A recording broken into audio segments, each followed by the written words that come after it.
köprüden burayı yarım saatte geçtik ki geçemeyiz yarım saatte.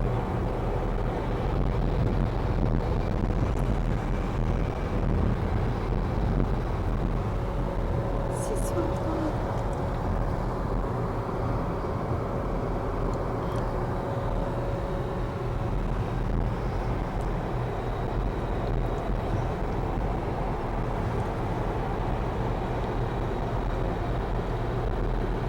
Herkes fotoğraf çekiyor.